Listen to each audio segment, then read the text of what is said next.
Il existe une illusion tenace, une fable politique racontée avec sérieux, reprise en boucle, emballée dans des mots rassurants, ordre, identité, protection. Mais dès que l'extrême droite s'approche du pouvoir, cette fable se fissure.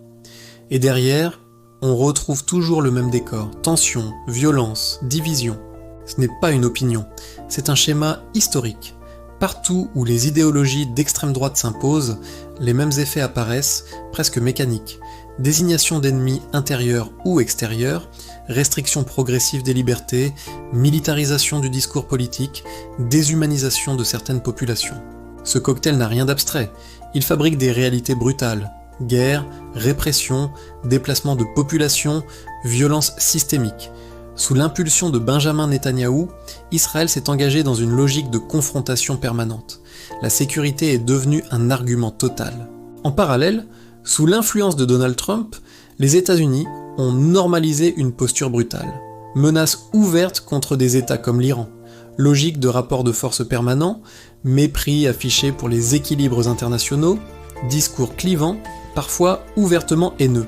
Ce tandem crée une dynamique explosive, une région sous tension permanente, un monde sous pression constante. L'extrême droite moderne ne crie pas toujours. Parfois, elle sourit. En Italie, avec Giorgia Meloni, le discours est plus poli. Mais le fond reste identique.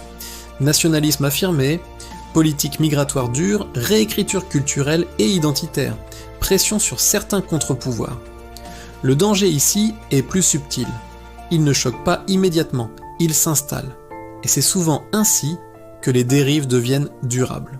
De Poutine à Orban, en passant par Bolsonaro, la partition est connue. Concentration du pouvoir, réduction des libertés, contrôle de l'information. En France, le danger ne vient pas uniquement du Rassemblement national. Il vient surtout d'un autre phénomène. Massif, silencieux, l'abstention. Une partie importante de la population ne vote plus, par lassitude, par rejet du système, par sentiment d'impuissance. Pendant ce temps, l'électorat d'extrême droite, lui, se mobilise avec une discipline redoutable, présent aux urnes, structuré, déterminé. Le contraste est brutal. D'un côté, une mobilisation quasi militaire, de l'autre, un retrait démocratique. Et en démocratie, le vide n'existe pas. Quand certains se retirent, d'autres prennent toute la place. Le piège est déjà en train de se refermer. L'extrême droite n'a pas besoin d'une majorité écrasante pour gagner. Elle a besoin d'une opposition fragmentée et d'une abstention élevée. Chaque fois que ces idéologies ont pris le pouvoir, les conséquences ont été graves. Pas immédiatement spectaculaires, mais progressives, profondes. Le problème, ce n'est pas l'arrivée brutale, c'est l'installation lente.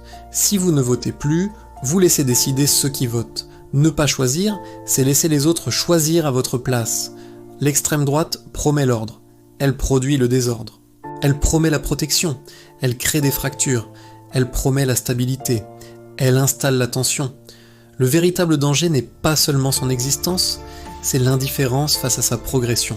Car une démocratie ne s'effondre pas uniquement à cause de ceux qui la combattent. Elle s'effondre aussi à cause de ceux qui cessent de la défendre.